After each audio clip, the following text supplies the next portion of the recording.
Everybody. Welcome to the 5th Annual Dulles Area Transportation Association's Legislative Roundtable. My name is Doug Pickford. I'm the President and CEO of DATA, and I really want to thank the panelists for being here today, as well as Adam Tuss, our moderator today, NBC4. And additionally, I want to thank our sponsor, Transurban, and I would like to introduce Amanda Allen, who's going to say a few words on their behalf. Amanda? Hi, thank you very much, Doug. Thank you to everyone at DATA for bringing us together for the opportunity to hear from our elected leaders tonight, Congressman-elect and chairs. Thank you for taking the time to share your thoughts and visions with us. I'm Amanda Allen, the Senior Manager of Government and Community Affairs for Transurban, the operator of the 495, 95, and 395 express lanes. It has been a busy year at Transurban. This year, we saw average daily traffic on our express lanes network increase by 6.5%, which is about 166,000 trips each weekday.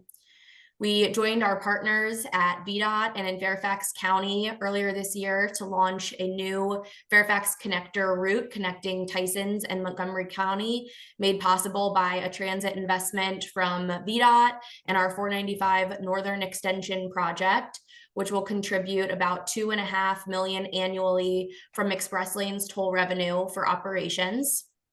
And just last month, we cut the ribbon on a new access point for travelers to the 95 express lanes from Opitz Boulevard in Woodbridge, creating better connections in Prince William County, including to all of the area's major employers at Centerra, Potomac Mills, and the new Prince William County Commuter Garage. Earlier this week, Adam Tuss spent some time with our president, Bo Memory, to discuss the launch of our brand new safety campaign in partnership with VDOT, DMV, and Virginia State Police targeting defensive driving. You might be seeing some of those ads while you're listening to the radio, perusing the internet, and even on DMS signs located along the roadways. We continue to work alongside our government partners to drive technology, policy, and mobility solutions to connect and strengthen our communities today and 10 years from now, including making 95 express lanes bidirectional and supporting the state's goals of providing transportation improvements that would extend and provide continuity of the express lanes network. I'm looking forward to working with you all and hearing from our elected officials tonight. Thank you. Thank you, Amanda. Quite an overview. Much appreciated. I'd now like to introduce Noman Ishak, who is our chairman of the board of DATA and also vice president at Northwest Federal Credit Union. Noman? Thank you, Doug. Ladies and gentlemen, it is my distinct pleasure to introduce our panelist and moderator for this evening event. On behalf of Dulles Area Transportation and the DATA Board of Directors, I would like to extend our gratitude to our distinguished panelists for taking the time to participate in this legislative roundtable. Congressman Conley wanted to be here, but he got called in at the last minute, so he sends his regards. He's a busy man. I would like to introduce State Senator Suhas Subramanyam from Virginia's 32nd District. Chairman Jeff McKay from Fairfax County Board of Supervisors, welcome. Chair at Large Deshundra Jefferson from Prince William Board of County Supervisors, welcome. It is also my honor to introduce our moderator, Adam Tuss. With over 2 decades of experience, Adam is a highly accomplished journalist serving as a transportation reporter and anchor for NBC4 Washington. His in-depth coverage of transportation issues has earned him a reputation as a trusted voice in the industry. So please join me in welcoming Adam. Adam, please. You're on mute, sorry.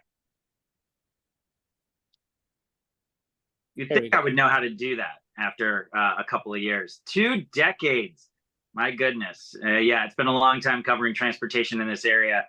And it has been so great to cover it. For Chairman McKay's, his purposes, I was going to have my Emmys behind me, but he told me that I shouldn't do that. So I took a little humility here before we got into all this.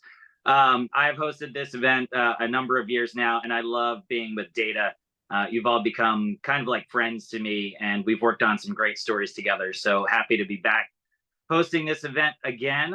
It's been obviously a very busy year. And, just general thoughts on, what's going on in the world of transportation, specifically in Northern Virginia. I think, through my reporting, through what you're seeing day to day, every day out there, everybody knows that the traffic is back. It really doesn't matter what time you're out, you're going to run into some traffic at some point in time. So, there was a couple of years there where we had the benefit of being able to zip anywhere around the region that we wanted to, but those days are long gone. And we really have to start thinking about planning for the future again. Metro is gaining riders again. They're still about 200, 300,000 short on the rails compared to pre-pandemic. But their bus ridership has really, really increased over the last couple of years. And so that's given some thought process into, how we prioritize transportation, whether it be trains or buses. So with that being said, we got a lot to talk about and a lot of great speakers. Sorry that the congressman couldn't be here. But let's just start with some opening remarks. I'm kind of just going to go around the table here. Senator Subramanyam, good to see you. Congressman-elect now, I guess we should call you, right? Congratulations. And, thinking about everything that we've just been through over the last couple of weeks, really, with the election and moving forward, where do you see, transportation really kind of going in Northern Virginia? Give us your thoughts, your thought process in how we process these next couple of years. Yeah, thank you, Adam. And it's great to be here. Thank you to Data and to all the sponsors and for everyone who joined us today. This is a really important issue right now. One of the things that I keep hearing from the incoming administration is that they want to get rid of or revamp, quote unquote, the federal workforce. And part of their plan is to make the federal workforce come into work every day, 5 days a week. And it's almost like they know the traffic's bad here, so this is like their backdoor plan to get people to quit. And my response is, why don't we just invest in our infrastructure and use federal dollars to get the federal workforce to work from Loudoun, Prince William, and Fairfax. And if we do that, I bet people actually wouldn't mind coming into work more often in person and wouldn't have to spend 2 hours a day in traffic. And so I look at that as an opening to try to have this conversation about why federal dollars need to be used on our transportation infrastructure. And then I'm going to continue to be an advocate for a region. And I also want to make sure that we protect and fund Metro. And you made some good points there. And I know a lot of people on this call are focused on doing economic development along the corridor so that we can increase ridership organically. And so I'm going to be supporting a lot of those efforts that our local government folks are spearheading. But I have a personal vested interest in this topic because I'm going to be commuting to DC a lot. And so I want to make sure our traffic is good and our infrastructure is good. And so I look forward to working with, people across local, state, federal government to trying to address the issues and continue to celebrate the successes we have on transportation and infrastructure. So thank you for having me. I'm looking forward to the conversation. Will you be slugging, Congressman-elect? Will you be taking Metro? Will you be driving? Some combination, all of the above? I'm going to try it all and see what works best. But I'm probably going to be spending a little bit of money on tolls as well to get to work, at least initially, and see how it works out. But I do want to take Metro whenever I can. Yeah, well, 3 in the car and you get to ride for free. So I'll just put that plug in there. The Transurban people will be happy that I said that for sure. Great. Yeah, I mean, it's an interesting thought process. People ask me all the time, what's the answer? And there is no one single answer when it comes to beating traffic or transportation. You have to have this mixture of things. So thank you for those opening comments and sentiments. And I want to remind everyone who's watching on the chat here on the webinar that you can put a comment or question in the chat. We're going to open it up for questions later on in the broadcast as well. So if you have a question, don't be shy. Please ask it. I will read it and then get it to the appropriate officials. Chairman McKay, always good to see you. I've known Jeff since he was on the Metro board long time ago, many general managers ago. And Jeff and I have worked on a number of projects together. I just interviewed Jeff for the new Springfield garage that opened. Which is more like a play area on top. It's incredible the way that people are thinking of concepts. Chairman McKay, always good to see you. Your thoughts on kind of where we are just over the last couple of weeks. Sure. First, Adam, thank you for hosting this with data. As always, great to see everybody. I think one of the interesting things is you kicked this off with traffic is back to normal, and it most certainly is. I will say though that over the past decade or so, we have made a lot of tremendous progress on transportation. I think sometimes it's easy to forget that. I think back to pre-Springfield Mixing Bowl, pre-Woodrow Wilson Bridge, pre-express lanes. We've done a lot of things, pre-widening of Route 7, NVTA getting real money to address a lot of the transportation concerns, pre-Silver Line. If you really start to stack all the things that have happened, we've been getting a lot of stuff done for transportation. I bring that up because, I've been around long enough to remember when our highest priority in Richmond was transportation funding. Our highest priority on Capitol Hill was transportation funding. And now our highest priority by far in the Commonwealth of Virginia is education funding.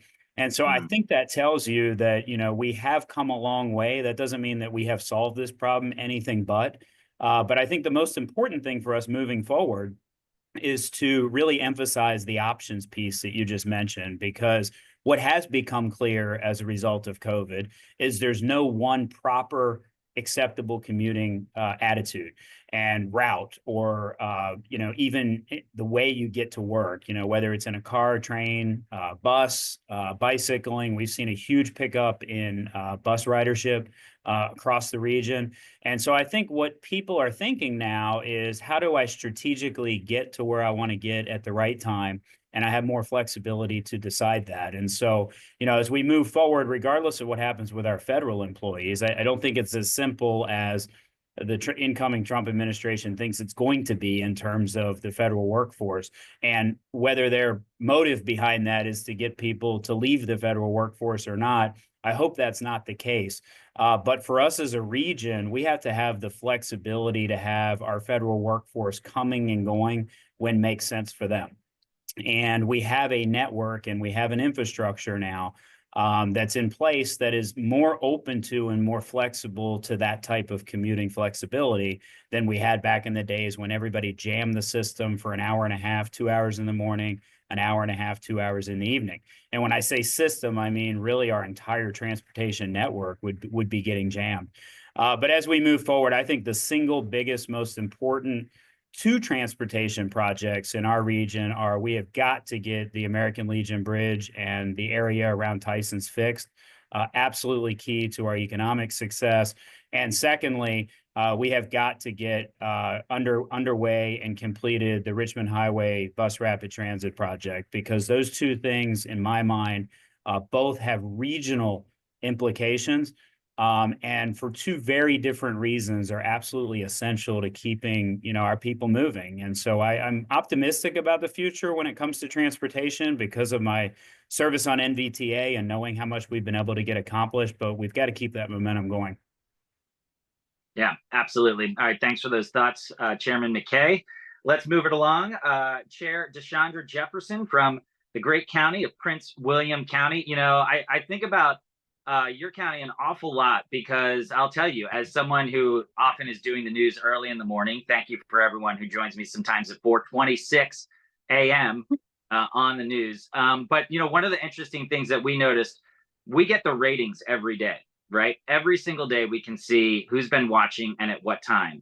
And pre-pandemic, we had these super commuters who would be getting up with us at 4 in the morning, at 4:30, and they would be there in numbers watching and commuting, going to VRE, then switching to Metro, doing all those kind of things.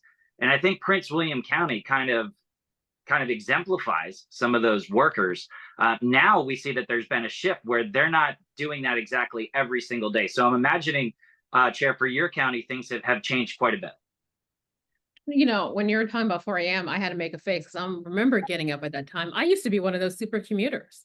Yeah. So my story is, I moved out to Prince William County because it was an affordable place to be. And as a single parent, I always joke making $2 an hour on the Hill. This is where I can afford to live. But on the reverse is the long commute to DC when I was working in DC every day. So transportation issues are vitally important for us. And we need more options. I appreciate what Chairman McKay was saying about, bus rapid transit. That's something that we're going to be eyeing. But for us, really, VRE, slugging, is still, pretty common down here. But VRE, that's something that we're really eyeing to help us be able to move more people in and out of DC. And again, giving them the flexibility. My concern is Prince William County. We have a lot of federal workers. So we're watching what the new administration is going to do. There's talk about slashing the federal workforce 75%. There's a talk of a new government agency, Doge. I always think of Dogecoin when I hear that. So we're watching this. I mean, we want to be able to move people, to where they have to go. But we are, nervous if there are any cuts in the federal workforce, because that's the backbone of the DMV region, I would argue. Yeah, certainly a lot to keep track of. And, we're going to be, it's going to be interesting to see how things shake out over the next couple of months for sure. Congressman-elect Subramanyam, I mean, we were talking about the federal workforce. Let's just start here because it is such an important topic. And I want to ask everyone, do you think that federal workers should come back to the office full time? I've interviewed Senator Mark Warner, who was not shy about saying he believes that everyone should be back in the office 5 days a week. I know it's a controversial topic, but give us your thoughts on that. Yeah, it depends on the agency. I mean, again, you look at like the cost benefit of commuting, and if it's someone who has to commute an hour each way and their job is really not that collaborative of a job, it's more of a job where they're in front of the computer screen doing a lot of Zoom calls anyway. It doesn't make sense for them to spend 2 hours of their day every day on the road when they can work from home more. So I really think it's really context dependent, agency, even within agencies, like department dependent. In the end, what I think the agencies want is the best outcome for their agency. And that doesn't necessarily mean making everyone come in all 5 days a week. So I know it seems like a cop out, but I think that's the real answer. Yeah, I mean, you make a good point. Like, does it make sense? And that's something that people, not just in the federal government, but really in any job, are dealing with. Chair McKay, how do you feel about it? As so many federal workers live in Fairfax County. We're home to so many federal buildings. What do you think should happen with this new administration, and should people be coming back to the office? Yeah, so I mean, we estimate there's north of 50,000 federal employees in Fairfax County alone. So it is a big portion of our population. I agree with Suhas. I mean, I think this is what makes sense for one agency and position doesn't make sense for all. We're running the largest municipal government in Virginia here in Fairfax County, and throughout the pandemic, we had jobs that people couldn't telecommute in. I mean, you can't, your police officer, bus driver. I think we forget a whole ton of the federal workforce has never been working from home, not even during the pandemic. And so what that tells me is a lot of the folks who had the flexibility and had the job type that allowed them to do that. And I think if the motive behind this is to drive really talented, experienced people out of their important federal government positions, then that's reckless. And so, the parochial side of me thinks Metro obviously could use the fare revenue of the folks who would be using the system. The federal benefits that go with those certainly help the Metro system. But in terms of our air quality, our infrastructure and roadways, they don't need necessarily more congestion. And it's not automatic that all of these employees are going to ride Metro. And so I think it's a very nuanced question. And I think it's a disservice to our federal workforce to suggest there's only one way that they should work. I mean, if I did that in the county, we'd probably lose 25 to 30% of our employees on day one. I mean, that's just the reality of the new world that we're living in. And at a time where we're desperately trying to fill these types of positions, I think we got to be really careful here and weigh the benefit, the cost benefit here of losing really talented people. Now, if that's the motive of this administration, frankly, I know in my capacity at local government level, we're going to fight for every one of those 50,000 plus federal employees, because just because they're teleworking, it is absurd to assume that teleworking equals not working. Some of these people have never worked harder. They have better work-life balance. They're involved in more activities at their kids' schools. They're off of the roads. They're not contributing to our air quality problems, and they're generating tax revenue in the county in the middle of the day when before they would have been spending that somewhere else. And so I think we have to think about all of those things when we do this. And so if I was in charge for a day and was trying to bring the federal workforce back, I would provide tremendous flexibility and phase in that movement to try to protect our real treasure, which is our federal workforce. Interesting. So I'm hearing flexibility as a theme here. Chair Jefferson, do you agree with that? I have to continue that theme because there is no one size fit all approach. And that's something we have to be careful of. And again, workers proved during the pandemic that we can be just as productive, if not more so, working at home. And the pandemic has really changed the way that we work. We have a lot more technology. People have learned to collaborate via different, throughout different time zones. People are getting the work done. What is the real question? I would hate to think that the administration is so cynical to think that we can just get people to leave. And if that's the case, they don't understand the federal government very well. They don't understand how complex some of these roles are, and that we need the talent. Just like in the private sector, we need talent in federal government. We need talent in local and state government. And I hope that this is not a ploy to drive people out or to make government less efficient. I've never liked the phrase doing more with less, because oftentimes you're not doing more, you're doing less with less, you're burning people out. And we cannot, again, lose sight that we have a lot of talented people. And, obviously, as Chair McKay said, we would fight tooth and nail for every job. Because the federal government is very important in the DMV region. For sure. It sounds like perspective obviously matters here too, right? DC Mayor Muriel Bowser would probably say she wants everyone to come back. Metro's leader might say, hey, I'll take people back, that'll help our revenue. Chair McKay, when you look at Metro as it is right now, still down hundreds of thousands of riders on the rails per day, is that an issue, or can Metro stay this way and then kind of slowly grow with all the development that's going on around the area? Well, it is an issue, but like I said before, I think the presumption that all of those people, if they were ordered back to the office, hop on the Metro on day one and that solves Metro's fiscal problem, that's not reality. Increased ridership for Metro is absolutely helpful. There is no doubt that teleworking is hurting Metro's budget, its ability to provide services. But as you mentioned early on in this segment, folks are starting to gravitate back towards the rail. What is different is they're coming at different times. And so there is an opportunity here for Metro, and I know the general manager is doing a good job of this, is looking at the service level to kind of match what the demand is.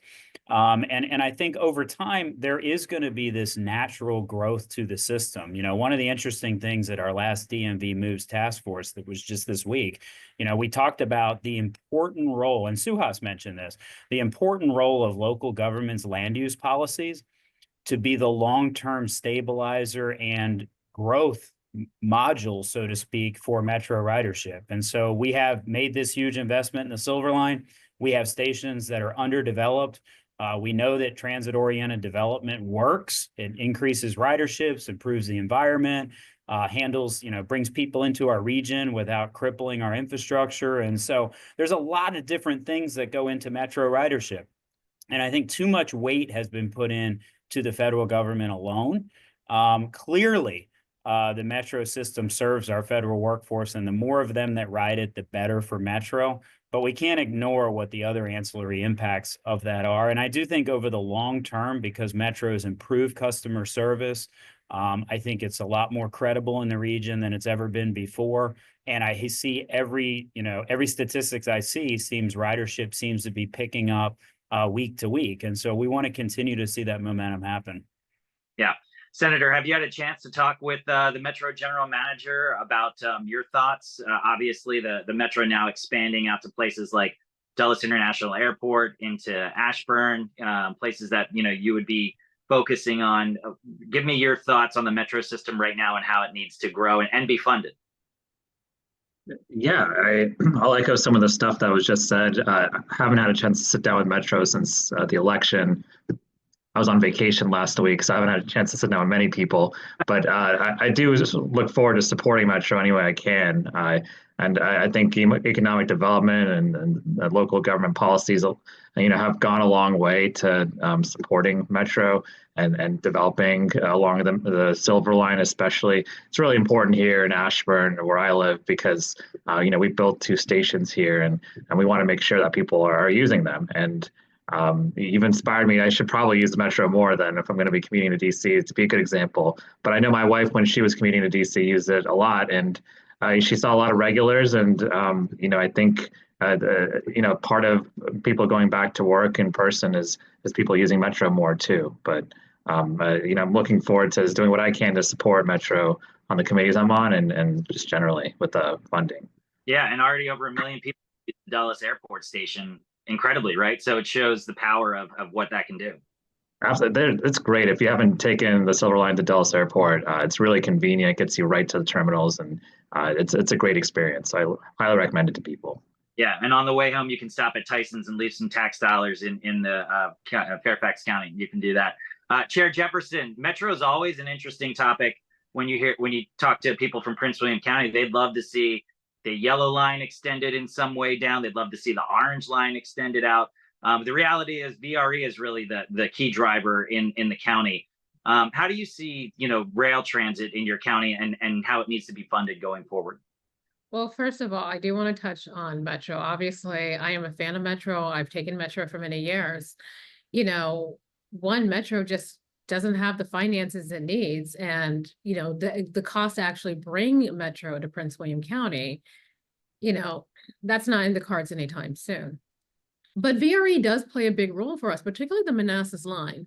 I would like to see more resources put into VRE so that we can have more leisure travel, people going into DC on the weekends, people maybe coming back a little bit later. That's a real area of opportunity for us in Prince William County, because a lot of people still go to DC. They would like to go on the weekends. Maybe they want to catch a show at the Kennedy Center. Maybe they want to stay a little later to have drinks, after work with coworkers.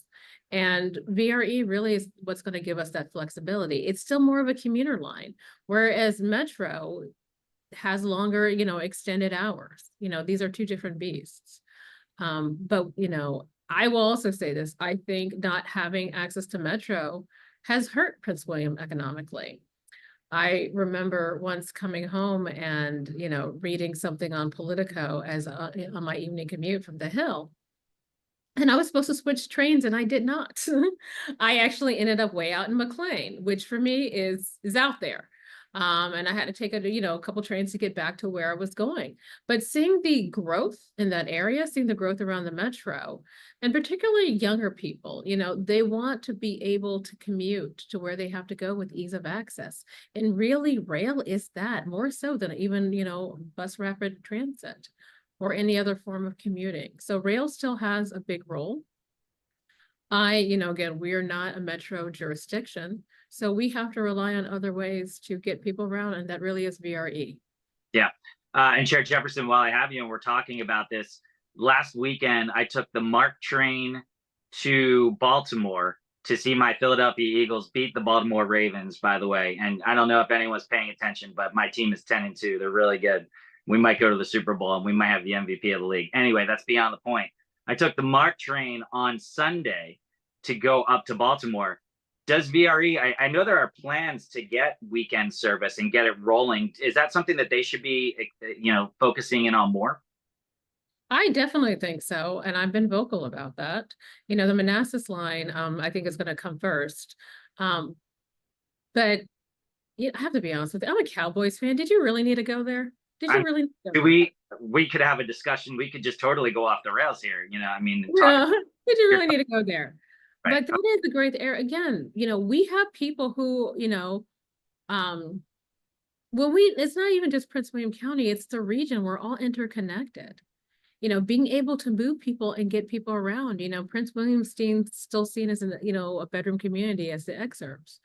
But we have a lot to offer. I don't want to just send people outside of my county. I want to welcome people here because we have a lot of great things, from shopping at Potomac Mills, to rural areas of our county. We have a lot of great wineries. I also want to have rail coming down here and have more transportation options so people can check out all the wonderful things that we have. Excellent. Senator, one of the things that has been a major topic, a major focus in the region recently, spearheaded mainly by the Metro General Manager, has been this an idea of DMV moves. I think you're familiar with it. It's basically bringing all the transportation agencies from the region together to create kind of one common goal, maybe streamlining all the service to become one thing in the DMV. But one of the things that's being talked about right now is ways to fund it, right? So one of the major topics that comes up is a sales tax or a gas tax. Do you support either one of those going toward the metro system? As they say, they still don't have a dedicated funding stream like that. Yeah, I would like to see us have a dedicated funding stream eventually, and we've talked about that in the General Assembly. Now that I'm going to Congress, I'm going to try to see if we can get some federal funding. Because it's so important to have just that consistency long term. And, I think DMV Moves is a great initiative, and I want to make sure we support it. And so I think if we, no one likes increasing taxes, but everyone likes, infrastructure and getting from point A to point B in time. And so if we can do it in a way that, is fiscally responsible, but, I think the responsible thing really is to have a dedicated funding stream eventually. I don't know exactly what way is the best way to do it. But I know we've got different task forces and different groups of legislators that have looked at, put everything on the table to explore it. So, I think I don't have an exact answer on which one is the best way to get a funding stream, but I'd like to see one eventually. Chair McKay, I believe you're on DMV Moves, right? You're on this panel. I mean, there's so many people. The first time that we actually had a meeting, we had to get them all into Mayflower and rent a ballroom. Like, that's how many people are making decisions about this. Have you guys been talking about whether it should be a sales tax or a gas tax? I just hosted an event a couple of weeks ago, and the current Virginia Transportation Secretary said there's no way he's supporting a sales tax. Yeah, well, first, there's 23 people who are on the task force, and so there's a lot of people at these meetings, but there's 23 task force members, and I think we have to recognize, one of the big challenges, and the answer to your question is yes, we did discuss funding, and I'll get into that, but I think one of the things we have to recognize, this is the only transit system in the United States that doesn't have a dedicated revenue source. Number one. So when you hear people criticizing Metro as being, an outlier in some statistical areas, well, there's an outlier for you. They don't have a dedicated stream of revenue. The second thing is the streams of revenue that they get from the federal government and from the Commonwealth of Virginia never adjust for inflation. And so they're stuck at the numbers they're stuck at. And so what ends up happening is the jurisdictions get bigger bills. We have to adjust for inflation and pay our subsidies every year. And it does get frustrating. The other thing I think we have to remember is that I believe this is the only transit system in the country also that in essence is in 3 different states plus the federal government. Mm-hmm. And so we have to understand the taxing structures of each of those areas is very different. And so I think the task force would love to have a unified regional tax of some type dedicated to Metro. The problem when you start to drill down on that is, well, what does uniform mean? For example, if there was a sales tax, Virginia generates way more revenue per percent on a sales tax than Maryland and DC does if you only include the Metro compact area. And so how is that equitable? I mean, there's no way Virginia is going to pay more than $1 of its fair share, nor should they. And so I think when you start to drill down on these things at a very analytical level, you understand why this is so complex. In my mind, what we need is a uniform tax from the standpoint of, is it sales? Is it, whatever other form it is, an increase in the gas tax, whatever it is, I think that should be uniform. But I think the jurisdictions have got to have the flexibility to set a rate that makes sense for them so that they generate the amount of revenue that they owe Metro and aren't generating more than their fair share. The other thing I will say, and this is controversial, but I do think this is an opportunity to look at the compact area too. Because the compact area, as it said, at least in Virginia and Maryland in particular, there are a ton of riders and jurisdictions that aren't in the compact area. But the jurisdictions in the compact area are paying for all of their rides. And so, and this may be something that Chair Jefferson and I certainly disagree on, but I think that some of the jurisdictions that benefit tremendously from Metro ridership, even if they don't have a station in their jurisdiction, should be part of the question. How do we solve Metro financial challenges for the long run? And so I think that absolutely has to be on the table. And I think the federal government and federal funding, it would be absurd for us not to proceed with, seeking substantial new federal funding. At a minimum, the federal funding that we have should be adjusted annually based on inflation and be keeping up, because the value of those dollars today is so much less than they were when the PREA money was dedicated to Metro to begin with. That's part of the fiscal problem that we have. And so I think there's a lot of pieces here, and I put all that out there because the work of DMV Moves is so critical for us to come together as a region, but it is not easy. And we need to answer this question next year. And in terms of Virginia, there are representatives from the governor on the DMV task force, at least one representative. And we have heard repeatedly about, cost control.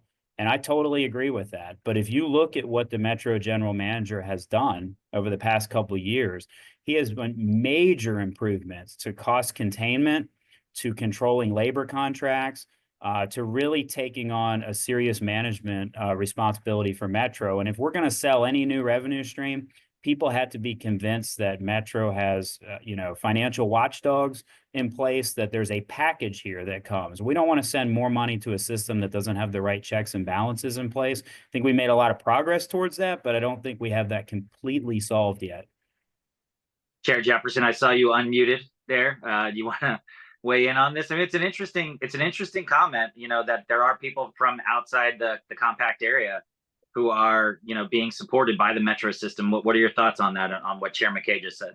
Well, I 100% agree. We need more federal funding, and we need some kind of dedicated state, revenue source. But I think it's more complex in saying that people outside of the compact area benefit. I mean, certainly we have people who, from Prince William County who rely on Metro. But we also have people who disproportionately perhaps use VRE. We also have OmniRide, which is a regional bus system between us, Stafford, Rappahannock counties. But more to the point, we also don't get some of the same economic benefits as the jurisdictions that actually have a station. If you want to bring Metro down, I will work with, whomever to make sure that, Prince William County can pay our fair share. But we're not getting the same economic benefits as jurisdictions. I mean, look at Springfield. Look at all the economic growth around there. Look at what's going on out in McKay. We don't have that. We don't have that benefit. Gotcha. So it's a two-way street, right? All the development, all the tax money that comes from that kind of stuff, but you have to have the station there in order to make it happen. So. And it would be a game changer. I will say that it would be a game changer for us to have Metro. Not everyone on my board certainly agrees for the need for Metro. As someone who's, written Metro throughout the years, but I'll be honest, as later in my commuting life, I relied on OmniRide a lot more. And that's something that really is unique to Prince William and a couple of other counties. So there are a variety of ways that people in Prince William, a lot of sluggers, a lot of VRE riders, there are a variety of ways that we get around. I don't know, I haven't seen figures that show that we disproportionately take Metro. I mean, certainly, again, I have, I'd like to see Metro survive and thrive. But we're also not getting the same economic benefits as, some of our neighboring jurisdictions. I'll put you on the spot. If it had to come to Prince William County, where should it go? North Woodbridge. I really would like to have the yellow line come down. I think that having the yellow line come down versus the blue line would be easier. I believe, North Woodbridge may eventually have the density to support Metro, but I think it's something, and it's also a great area because we have the OmniRide bus lines. We have a VRE station right over there. So it would be a great multimodal district. Wow, you knew that answer right off the top of your head. I was going to say maybe Manassas or something, but no, you had North Woodbridge written right down. I have North Woodbridge in mind. Well, Senator, there's an interesting, thought process for you as you head to the Hill. federal funding. How are we going to make sure Metro has had these times where they've had 10 years or so of dedicated funding from the federal government and then have had to go back. And every year it seems like they're coming back. We're at a fiscal cliff. Okay, we've filled the budget gap. Now, again, next year we have to do the thing. What will you be doing specifically on the Hill to kind of address that? I'm going to be asking for federal funding a lot. I'm going to be, continue to push over and over again. One of my goals is to actually be on the Appropriations Committee. They don't let freshmen do that on the Democratic side their first term, but I think I can get there my second or third term, and that'll be a push. I think we have the case to make as to why Metro is important to the functioning of the federal government. And again, as we have this conversation about federal workers and getting them to work, I think Metro is a big part of that conversation. So I'm going to make the case to my colleagues, and when they ask for stuff, I'm going to ask for Metro. Yeah, and it all kind of melds together. Chair McKay, speaking of new Metro stations, nothing specifically planned in Fairfax County, but you and I have talked quite a bit about expanding the express lanes on the south side of the Beltway, going across the Wilson Bridge and then going to National Harbor. A lot of people don't know this, and when they tell them, they're kind of shocked. The Wilson Bridge was built with Metro in mind. There's actually a space that's dedicated toward it. And right now, one of the big debates that's going on is whether or not they should, plan for a Metro line there or extend the express lanes over from the south side of the Beltway in Virginia across the Wilson Bridge and then continuing into Maryland. I know where you stand on this. Why don't you give us your thoughts about the expansion of the express lanes down there and possibly even a Metro line down there? Yeah, well, first, I think the two critical mistakes that were made when the express lanes were built was not taking this across into Maryland, across the Woodrow Wilson Bridge, and also not doing bi-directional on I-95 South. And so, I'm on record on both of those things from day one. I think I was one of the only people in the region talking about what a mistake that was on 95 at the time. So first of all, I'm happy that we're talking about these two things, and I'm happy that we have what I consider to be very feasible solutions to those two problems. What we know on the section of Beltway heading towards the Woodrow Wilson Bridge is that area is already completely deadlocked, jammed every evening, every morning. We know that disproportionately people come from Maryland to Virginia to work. And so we can look at the patterns and see where the gridlock and the bottlenecks are. It was a piece that was left out with the original express lanes project, in my opinion, deliberately, which was inequitable to that part of Fairfax County, because I think people didn't think the revenues would be there to support that piece, which is outrageous in my mind. And so we have to complete this. The express lanes only work when you have a complete network. And missing the two pieces on the two Maryland sides are where our big bottlenecks are every day. This is not rocket science. And so I absolutely support the South Side express lanes. VDOT, the folks working on engineering this, have committed to making sure that the Metro piece that's on the Woodrow Wilson Bridge would be preserved. I think it's foolish for us to say we're not able to use any of the right-of-way on the bridge until Metro comes. That is so frustrating to people stuck in traffic all day. We got to be flexible here. Metro will go across that bridge one day. I don't know if any of us will be alive when that happens, candidly. But in the meantime, people are sitting in this traffic every single day. I sit in it every single day, so I get a window view of it. And so we have to complete this piece to complete that network. I do know that critics are concerned that, once we put vehicles in these lanes, that Metro will never go across the Woodrow Wilson Bridge and will never be able to deal with that. I think VDOT has a really viable plan and has made a real commitment to making sure that that line can go across that bridge when the time comes to do that. But I have been a strong supporter of Metro connection across the Woodrow Wilson Bridge. I remain a strong supporter of that. But the fiscal reality today of where Metro is and the real reality of the people sitting in that traffic right now, literally, they need help. And they deserve the same transit benefit that everybody else along the express lanes get. Because I think what's lost in all of this is right now, there is no transit benefit to people traveling in that segment of the Beltway. So why would we not want to encourage more people to ride the bus, more people to carpool and get in those transit lanes? I know I want more people coming over from Maryland in carpools in those free lanes than in individual single occupancy vehicles that I get today. And if you look at that segment of the Beltway, there's almost no carpooling right now.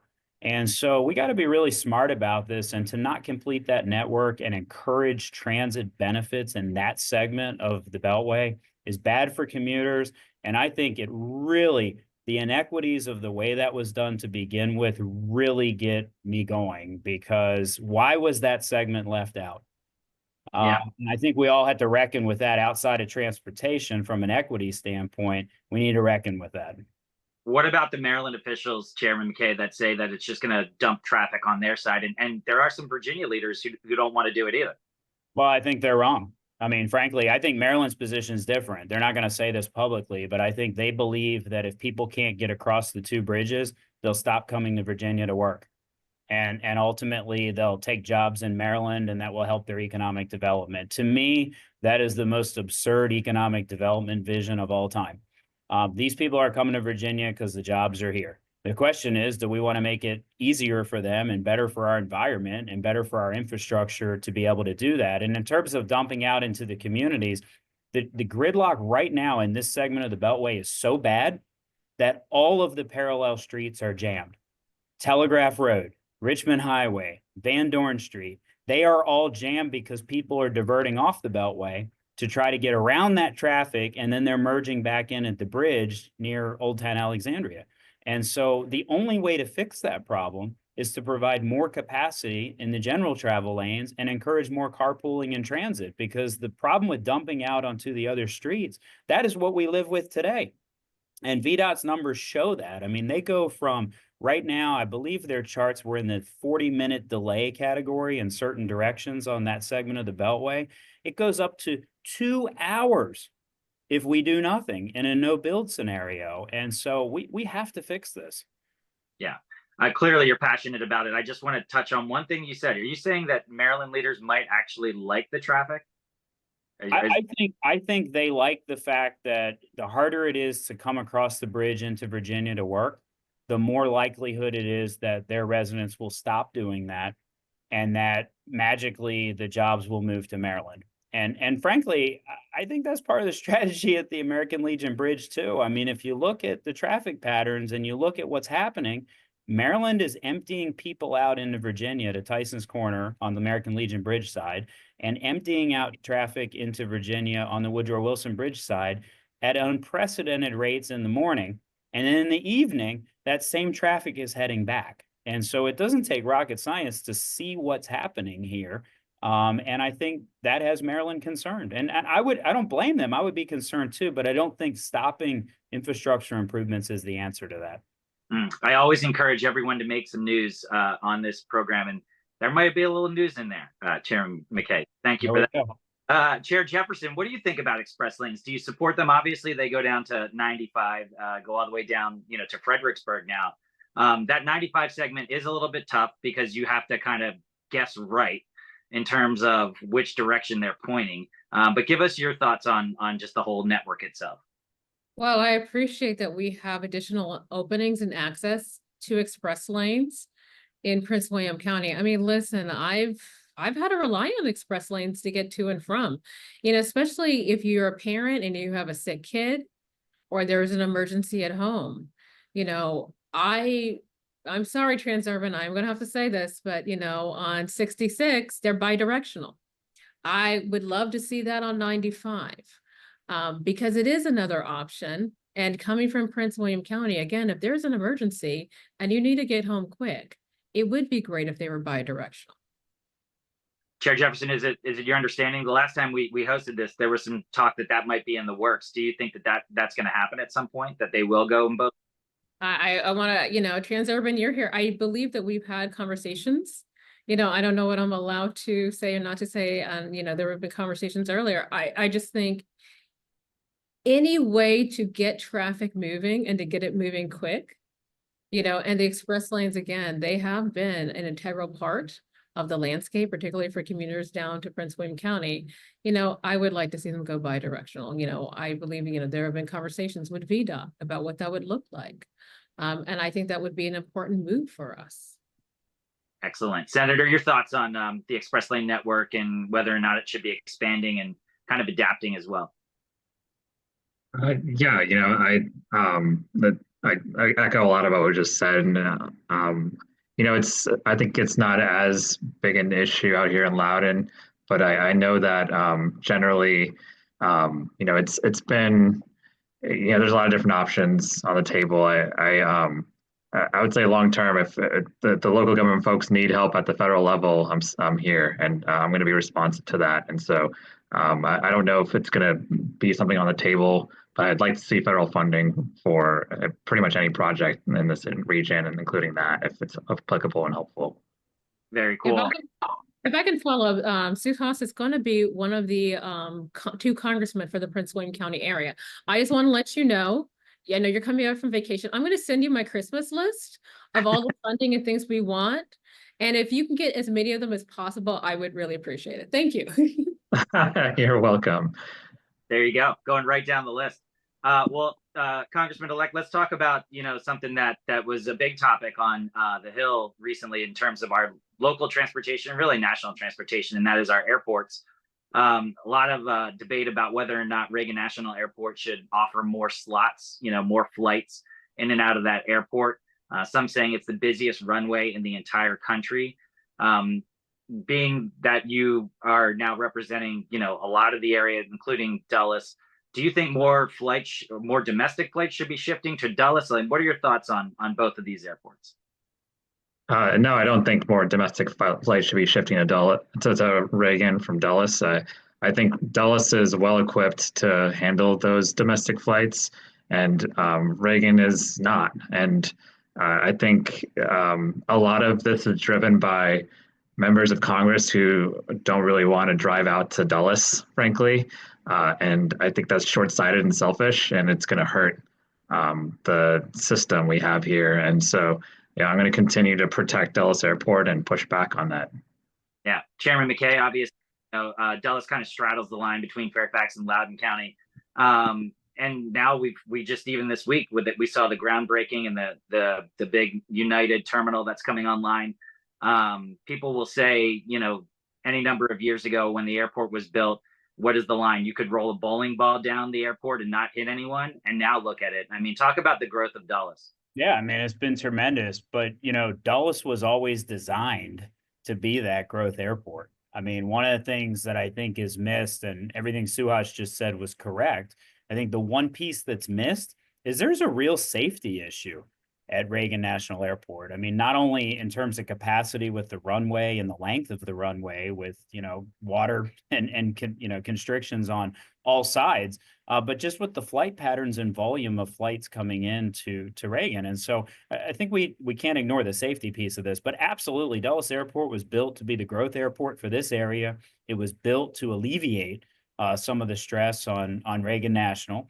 And I know MWA is doing a lot of work to try to expand the terminals and drive people in there. We put the Silver Line in place so that it could be on kind of an equal playing field with Reagan National in terms of competing for transit riders. I mean, it has the infrastructure in place now to support the growth, and it has the capacity not only for domestic flights, but one of the things that I know we're seeing more is international flights.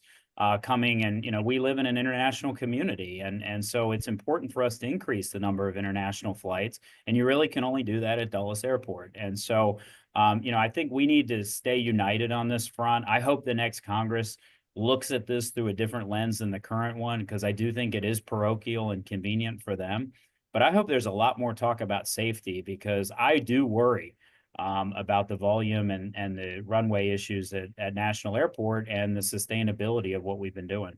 Yeah, all you have to do is stand there at Gravelly Point and for a little while, and you'll see the planes coming and going. Some of them have to do go-arounds, as they're called, as they're landing, and there's another plane on the runway. So yeah, the capacity issues are really real there. Chair Jefferson, you have an interesting airport. I was out at Manassas Airport the other day doing a story, and one of the airport managers came down and was telling me about the transition to commercial airplanes coming in there. What can you tell us about that? That's obviously exciting. And the fact that people could use that as one of their airports. So it is an exciting development. Unfortunately, it's just outside of my boundaries. It's in the city of Manassas, but it still really greatly impacts us because we are going to have commercial service. It's going to be limited commercial service. It's going to be nowhere near Reagan or Dulles, so, but for us, it's exciting because it is yet another transportation option. Absolutely. I think I'm getting a question in the chat here. Okay. The American Legion Bridge is almost at its lifespan, and Maryland has serious budgetary issues and isn't inclined to make improvements very soon. What's next from Virginia's standpoint, and what is going to happen? The Legion Bridge. I was saving it for a while, but it is one of the major topics to talk about. And I will tell you, within my reporting, I have heard that the Legion Bridge, and this is from Maryland officials, they say it's got about 10 years before it either needs to be replaced or it needs to have a serious overhaul. Senator, let's start with you. Obviously, this is a huge infrastructure project. Do we need a new American Legion Bridge, or should we just rehab the one that's there? I don't have all the answers. What do you say? I don't have all the answers either. I'd have to look at whether a renovation is the most cost-effective way of doing it. But again, someone called me Santa earlier. Consider me Santa Claus trying to go to the federal government to get funding for whatever our, the smarter folks in infrastructure decide is the most cost-effective and efficient way of moving people around this area. And and I guess in that scenario, congressional Republicans would be the Grinch. So, but hopefully we can get what we can get. Chair McKay, I mean, obviously you had touched on it a little bit. It is frustrating, right? Because you can take the express lanes all the way up there. The express lanes are even now being extended all the way up through McLean, Georgetown Road, basically right up to the bridge, but then it just stops. And Maryland doesn't seem like it's in any hurry to get anything done on their side. As it's your county right there. Give us your thoughts on it. Well, I mean, I think the bridge has to be rebuilt. I think it's already way overdue. I mean, I've heard the same 10-year number that you mentioned, and let's be honest, I mean, these projects take a lot of years. So we're in a clock that is already ticking for the integrity of this bridge, which, I think we should all be concerned from a safety standpoint. I know Maryland has fiscal challenges, but, if this bridge, something happens with this bridge, their fiscal problems are going to get a whole lot worse. And so, what we can do in Virginia is what we already are doing, which is, build the lanes up as far as we possibly can to put the pressure on to say we've got to continue this. We are running buses now for the first time ever using express lane dollars. We are running buses from Bethesda, Chevy Chase to Tyson's Corner to try to help get people out of this mess if they can. But, again, our buses are stuck in the same traffic as everyone else that a rebuild of this bridge would fix. And so I think the short-term answers are, can you get transit up and running in that area? We're experimenting with that to see, what ridership is going to look like. We just launched these routes a few months ago. But I think politically, we've got to keep the pressure on Maryland here because, they are hugely affected by this as well. It's just not a Virginia problem. I mean, the backups are on the Maryland side just as bad as they are on the Virginia side. But, it is so frustrating for the neighborhoods, too, that are in this area that have all the traffic that are getting off the express lanes and trying to get around that gridlock just to try to weave back into the bridge. And so, what we have here is very similar to what's happening on the Woodrow Wilson Bridge, even after the Woodrow Wilson Bridge was fixed. And so what that tells me is the future here cannot be the existing bridge. The future has to have a robust transit element. It has to have free carpooling because we're going to end up in the same situation even after we fix the bridge if we don't focus on the transit piece and the carpooling piece. And Maryland has said that's the most important tenet of the project. So I agree with them. I think you can't do that, though, without rebuilding the bridge. And we got to understand, without rebuilding the bridge, you don't get any of those other transit benefits that we've been talking about. So I would hope that our governor would still stay in robust communication with the Maryland governor. I believe that's happening. But, if that doesn't happen in the next year, we have another governor's election in Virginia coming up. And to me, that should be put right at the feet of the incoming Virginia governors. What are you going to do to move this needle with Maryland? You know, when just Chair Jefferson has a challenge, when Chair Randall has a challenge, when I have a challenge that affects one of the other jurisdictions, we try to work together to solve the problem. It doesn't always work, but in this case, we have got to be working closely with Maryland to fix a problem that affects both states. Yeah, Chair Jefferson, your thoughts on that? I know it doesn't directly impact your county, but obviously working with Maryland, you've obviously probably had to work with Maryland, you know, a number of times on certain things. What are your thoughts on collaboration there? Honestly, we haven't had to work with Maryland much, you know, as much as some of our other jurisdictions, but I do agree with Northern Virginia, we have to stick together because we are a region. You know, what affects other counties does affect me. You know, it does affect my constituents. So I am willing to work with my, you know, my colleagues across the board to make sure that we're getting what we need. Excellent. I'm told questions are in the Q&A. I can see the chat, but I can't really see the Q&A. So I'm just going to keep rolling along here as we continue. Let's talk about you know, the new administration and what's going to happen, and specifically as it relates to Richmond. Senator, what do you see as, you know, the next challenge going forward, you know, in the state of, or in the Commonwealth of Virginia, when we talk about a new administration? What would you like to see in the next governor in Virginia? I've always been a outspoken critic of some of the high tolls that we have in Northern Virginia, especially on the Greenway. And I'd love for them to figure out a way to negotiate a good long-term compromise, or else figure out how to just keep tolls in check.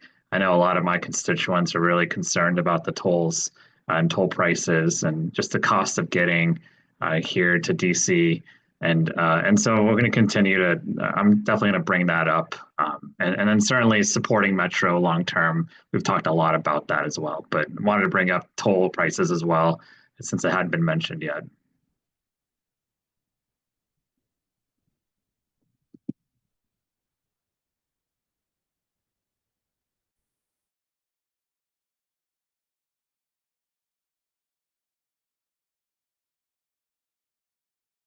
I think you're on mute, Adam.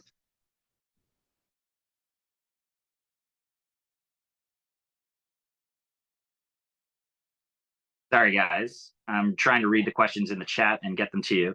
The question is about a new Potomac River crossing, and always one that comes up here.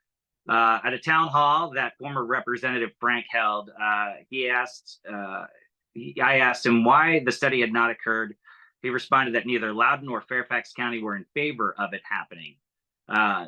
This question says, we need an impartial, non-county oriented study, a study that looks at transportation and other related factors to determine possible best routes. Is there any organization, agency in Nova that can accomplish this? Wow, that is a loaded question. Chair McKay, any thoughts on that, on a new Potomac River crossing that could, you know, potentially go between the two?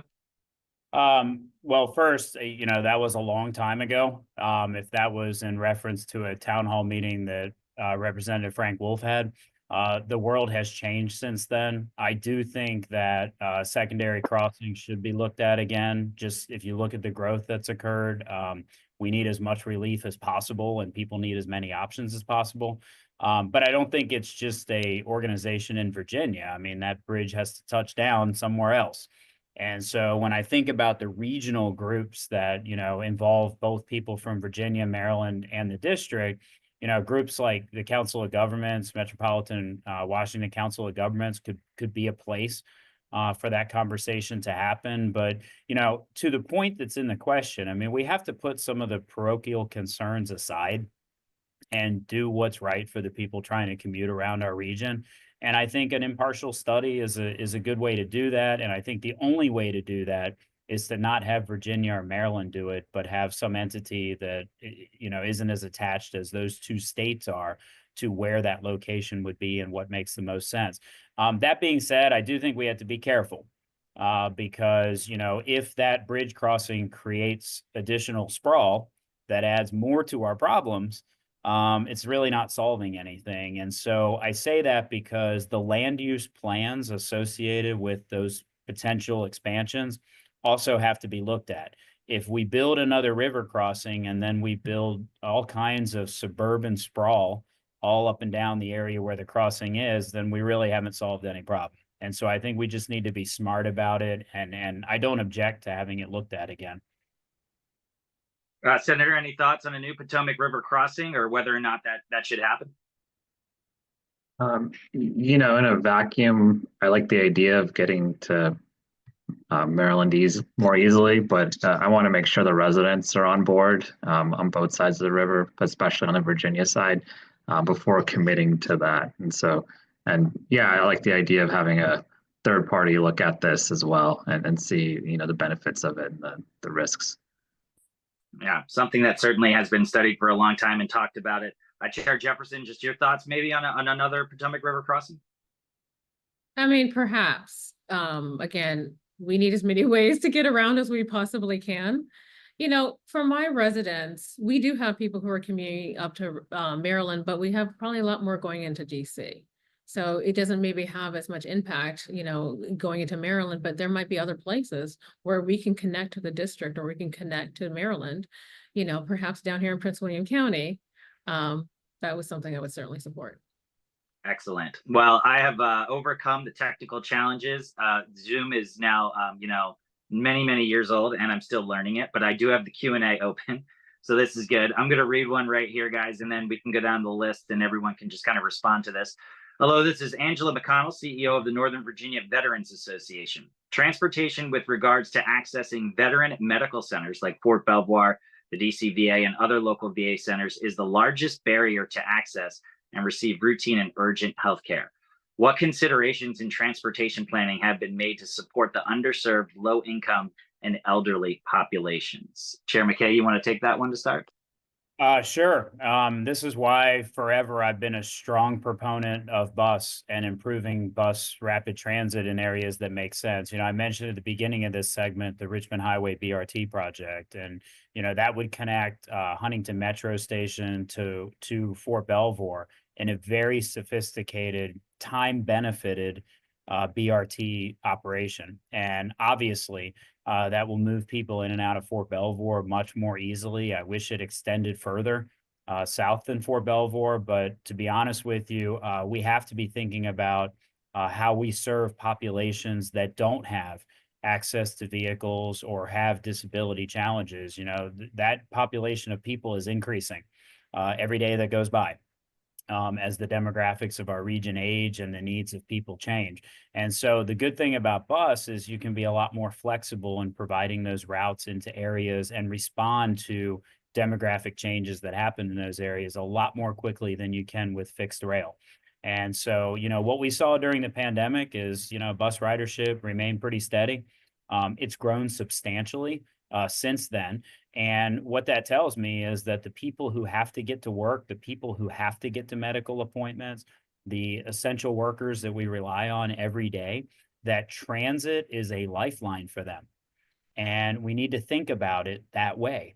We need to not just think about it as a convenient way to get to work, but we need to think about it as the only way that some people can get around. And so that's why I'm so excited about what we're doing on Richmond Highway directly in terms of the benefits to Fort Belvoir, the veterans, and the communities along that corridor. And we need to look at more of those BRT lines along critical corridors. COG has done really good work in this area in identifying these corridors where there are demographic challenges, but there are real opportunities to dramatically improve transit, particularly with bus. And we need to look at that report and we need to be held accountable that, you know, what are we doing to implement those corridors? Good stuff. Chair Jefferson, your thoughts on this, you know, improving access for low income riders needed, people who are underserved? So the previous board before I was elected was looking to microtransit, and that's something I think we can explore more of. And that's something actually I remember going out and canvassing and being asked questions about, you know, how to help the elderly be able to get around to make their medical appointments. I think microtransit is something, you know, we're a smaller, more nimble county in some ways. And that's something that we really need to take a harder look at and make sure that we are appropriately funding. Yeah, and Chairman McKay was mentioning the buses. Obviously, buses are huge in Prince William. Does there need to be a greater focus on that as well, in your opinion? So microtransit is, I'm trying to think, a better way. It is a bus system. It's not quite the big Omni Ride or the commuter buses, or Omni Link, but it's smaller, like vehicular transportation to help people get to where they need to be. Excellent. And Senator, your thoughts on, improving access to, places for people who are underserved or low income or people who need it? Yeah, we've implemented microtransit in Loudoun as well with a lot of success. We're also looking at fare-free bus service, and I think that would be popular. And I know our bus ridership is also increasing. And so I know our board is looking at a lot of different options on that front and has made some progress over the past 5 years. If I'm glad Sorry, I just want to mention, because we have fare-free buses in Prince William County, and it has been wonderful for our more vulnerable populations. And it's actually some of our most popular, it's more popular than OmniRide, which is our commuter systems.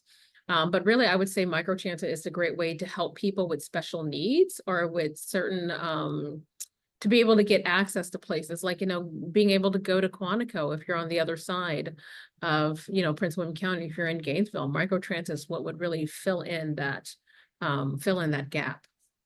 Yeah, very interesting. I'm glad you guys brought up fare free.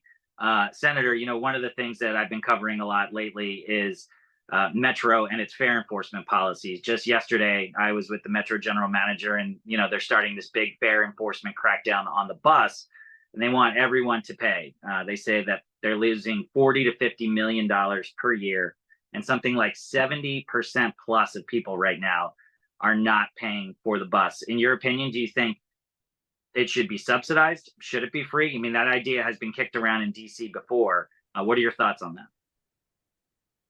that? Yeah, I think it's worth looking into. I like the idea. It's been successful. As Chair Jefferson mentioned, it's successful in Prince William. I think it'll be very successful in Loudoun, and it'll serve a lot of people. And the benefits often outweigh the costs. But I don't want to say that we need to do that. I think Metro knows their business well as well, and so, but it's worth studying for sure.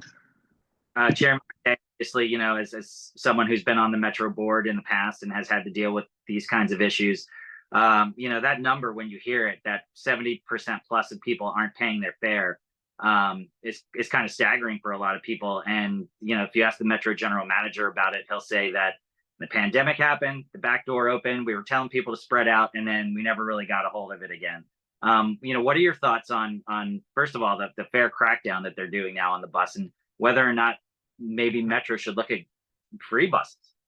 Well, first of all, I do think people riding the system should be paying for it. Right now, everyone else is having to subsidize that activity. And I think it makes suspect the management and safety of Metro. And if you're going to grow ridership, people have to have confidence that the system is well run and it's safe.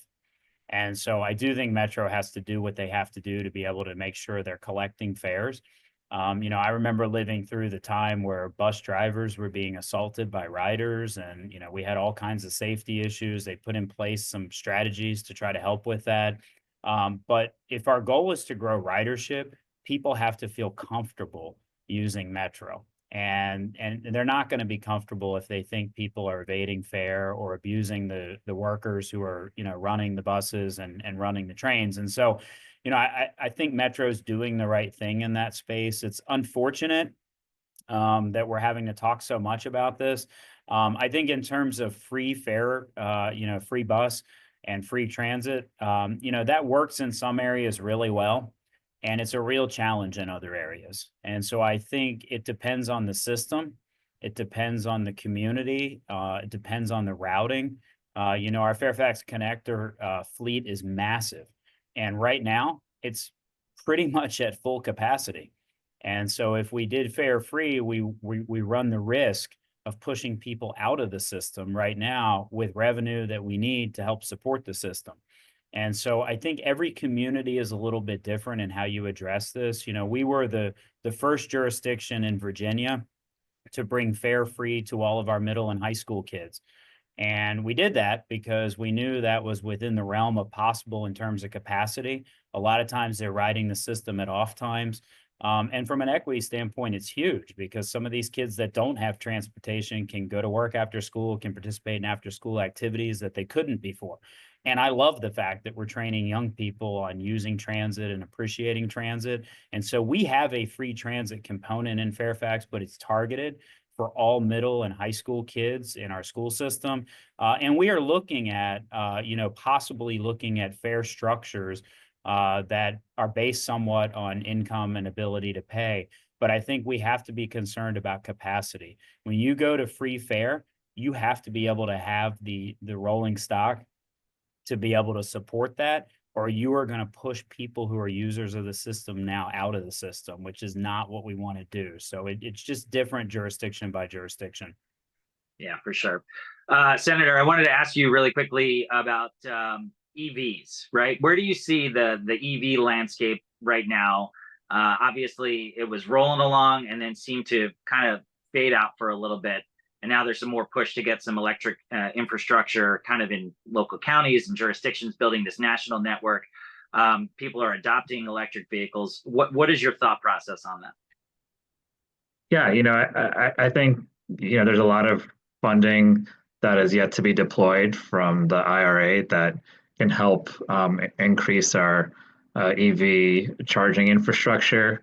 I think that will, probably help contribute towards more people adopting EVs.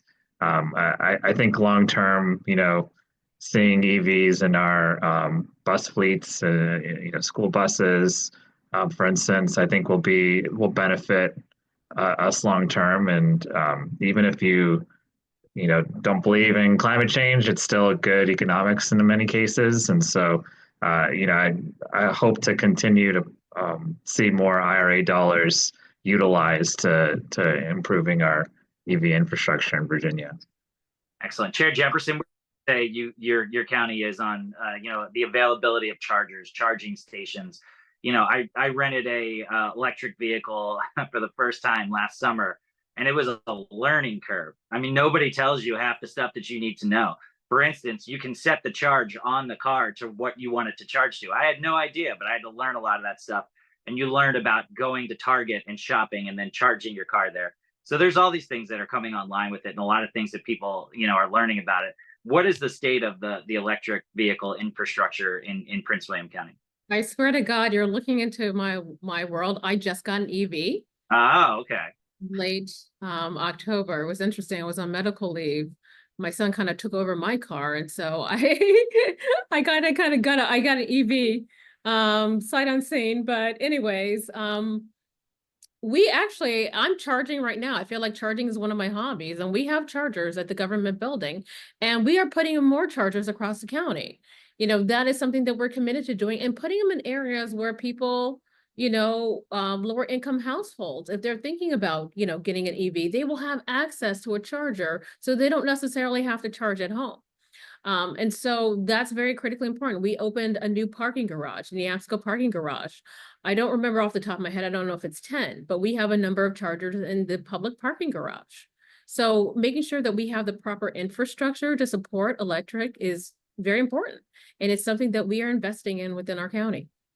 Yeah, and Chair McKay, I feel like this is a big focus in Fairfax County. I mean, every new building, every new parking garage that it opens has the electric vehicle charging, and you guys actually want to make a big push with your bus fleet too, right? Yeah, I mean, so first I use an EV, so I get to experience this firsthand and have for a long time. One of the statistics I love to tout about what we're doing in Fairfax is, since 2005, the county has grown by about 12% in terms of population, but our carbon emissions are down 30% from where they were in 2005. And so that tells me a lot of things are working. A lot more people are using transit. We're being smarter about how we develop. People are using EVs. You can't have a statistic like that if all those things aren't working hand in glove. And so this is a really important issue. I think the biggest challenge with EVs are the chargers. I know that COG was awarded $4 million to deploy chargers across the region. They're hard at work at that. We have Currently, the county has installed over 120 EV charging ports already at our own facilities. But as a user, I think the biggest challenge to EV deployment is the reliability of these chargers. And I think the federal government did a good job at getting a lot of money out to put some of these chargers in place, and people were incentivized to install them, but they're not incentivized to repair them. And so the biggest frustration of every EV driver is you pull up to a charging station and it is not working. And so, that's something at the federal level, I think that has to be fixed. The other thing I'll say, I think one of the challenges we have is we have a lot of townhome communities and HOAs that don't have the capability of putting in charging. And so one of the things we're working on is we have grant programs for those HOAs to come into the county where we help subsidize charging stations to be installed in those neighborhoods. Because the reality of EVs is if you can't charge at home, it doesn't work. And that's a real, issue in some of our communities that don't have charging, especially in townhome communities. And so that's something we've been, laser focused on. But I do think despite all the national news about EV sales seeming to be stalled and manufacturing seeming to be stalled, if we're going to address climate change the way we have to be expanding charging stations. We have to, at a municipal level, do what we're doing by putting money into EV school buses, EV connector buses that we're piloting right now. And I can tell you some of the initial reports coming back on the connector buses that are electrified are very positive in terms of performance and reliability. And so, I'm hopeful we continue to head this way. Chair McKay, just because you mentioned buses, it kind of jogged my memory for a second. Where are we on school bus cameras in the county? Yeah, after an 8-year battle, I'm proud to say they have been deployed. There's a pilot program in Fairfax County on the school bus stop arms that, for those of you not familiar with this, that will catch people passing a school bus with flashing red lights. And I can't wait for people to complain that they got a ticket about it because, look, I'm forgiving to a lot of drivers, but if you don't see a multi-ton yellow vehicle in the traffic lane with red flashing lights, you probably shouldn't have a driver's license. And so the good news is these are out on buses right now. They're not identified. So they could be on any school bus in the county.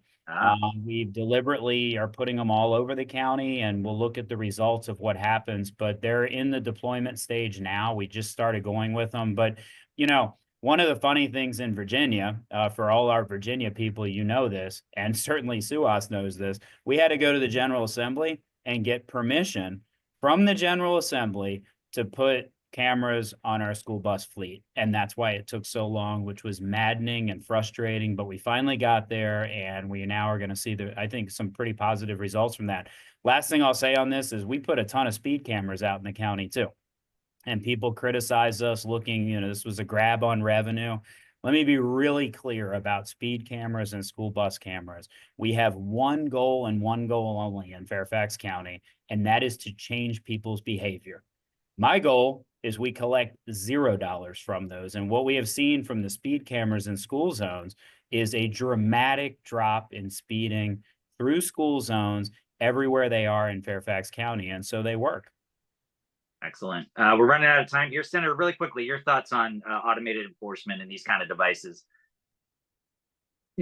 Yeah, as a driver, I don't love speed cameras. I know a lot of drivers don't like them, but they do promote safety, and I've supported them on an unlimited basis in the past. And I'll say, Chair McKay, that now that I'm not in the General Assembly, I'm vehemently opposed to the Dillon rule and think localities and federal government should have total autonomy. There you go. I mean, you're getting out of there, so you can say whatever you want now, right? You can just keep going with it. Chair Jefferson, really quickly, your thoughts on automated enforcement and whether or not it should be used more. I think it should be used more. It has been, we've had a healthy debate on my board concerning it because we're starting to roll it out, but I'm mad that we even need speed cameras, particularly in school zones. Yeah, it makes sense. All right, let's close with a final thought on kind of where we see transportation headed into the next coming months as we make this shift into the incoming administration, and really what you guys want to tackle each kind of individually. Senator, you mentioned you want to tackle high tolls. How are you going to do that? Oh, that's a great question with a very long, complicated answer. But I'll just say, though, generally, I'm going to go back to how I started, which is, I think my plan long term is to get the federal government to be funding more of these projects so that the localities and the state don't have to pick up the tab all the time. And I think a big hook there is moving the federal workforce across our region. And, if we're not going to be building, satellite offices of agencies, which is another thing I support doing. We're bringing more agencies to Northern Virginia. We should at least figure out a way to get federal workers in Northern Virginia to and from DC. I'm one of those people now that'll be commuting a lot, and I look forward to seeing what I can do in Congress to support these initiatives. So, if people, I'm happy to chat more with people individually if you have any particular ideas or suggestions as I enter Congress in January. Yeah, that's going to be a big one. Good luck on the Hill for sure. Yeah, we're all rooting for you. Chair Jefferson, your biggest transportation priority as we go into the next couple of months in the new year. Gosh, I have the kind of the opposite with Suhas, and my commute is a lot shorter now that I don't have to go to DC. But obviously, bringing Suhas my wish list of things that I want. Really for us, I think making sure that we're putting more into, VRE, because right now that is our best rail option, and making sure that, we're able to expand service and, explore having more leisure commuters, on the VRE system. Other than that, obviously I do support working with my other, nearby jurisdictions on making sure that there is a dedicated funding stream for Metro. Excellent. And Chair McKay? First, I'm looking forward to DMV moves completing their work on the Metro front. I think from a project standpoint, absolutely, as I mentioned at the beginning, American Legion Bridge, I think the most sophisticated, complicated, but successful BRT project in the Commonwealth of Virginia will be in the Richmond Highway Corridor. So we got to continue to work on that. I'm concerned, and I think we have to work harder on the BRT now than ever before, because it relies on FTA New Starts funding that's not in hand yet. And so I think if you're a transit advocate, which I think most of us are, you have reason to be very concerned over the next 4 years in terms of federal support for transit. And I think all of us need to work harder than ever to try to convince people that, transit is a long-term answer to our infrastructure challenges. And then lastly, to grow ridership on Metro and in transit in general, I think we have to be bold in our comprehensive plan. I mean, if you look at our Silver Line comprehensive plan and see the development patterns that are happening in that area, it's transformative in a positive way for Tysons. And I think the rest of the Silver Line has huge potential, and the local governments that feed into those areas have to take advantage of this infrastructure. If we don't develop right around these metro stations, we have done all of our taxpayers a disservice, because the region has put a huge financial investment in place. Now we have to take advantage of that, not just from a gridlock standpoint, but from a climate standpoint and purely from an economic standpoint. And so I think looking at how those development patterns continue to happen, certainly something that I'm going to be heavily involved in over the next couple of years. Well, that Wendy's on Route 7 in Tysons is holding on strong right next to the metro station. So yeah, and this stuff doesn't happen overnight, as we know, and not everyone celebrates it when it does happen, but the region needs that, and we need to just be thinking smarter about our land use and our infrastructure and how they work together.